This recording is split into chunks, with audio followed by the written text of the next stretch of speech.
Encore une nouvelle demande de rapport, puisqu'il nous semble que c'est à nouveau un sujet important. Si nous sommes restés jusqu'à 7 heures et que nous avons fait l'effort de lire ce qui existe, oui, nous avons lu ce qui existe, et en même temps, nous considérons que ce n'est pas assez précis et ça ne répond pas aux questions que nous posons. C'est pour ça que nous demandons au gouvernement de faire ces rapports, comme nous permet la Constitution et la loi organique sur les finances. Donc, nous demandons un nouveau rapport sur la question d'un pôle public bancaire.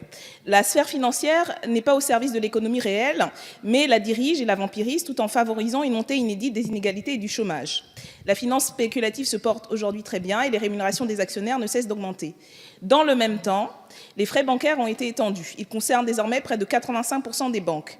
La logique financière de court terme asservit l'ensemble de l'économie réelle au détriment des investissements d'avenir et les grandes banques tiennent les États et les citoyens et les citoyennes en otage. Dans ce contexte, il nous apparaît urgent de socialiser un vaste pan du secteur bancaire pour créer un pôle public bancaire. Sans activité spéculative, ce pôle serait au centre d'une politique de crédit menée selon des critères sociaux et écologiques.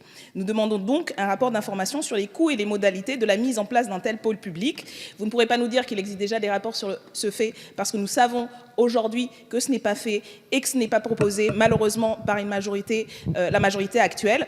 Et nous vous soumettons donc cette proposition, et je suis sûre qu'à l'issue du rapport, vous serez convaincus et vous pourrez le mettre en place, et nous vous suivrons dans ce type d'initiative. Merci Madame Obono. Madame la rapporteure. Défavorable. Défavorable pour la commission. Défavorable. Et défavorable, Monsieur le ministre, pour le gouvernement. Je mets donc aux voix cet amendement 109 qui est pour, qui est contre. Il n'est donc pas adopté.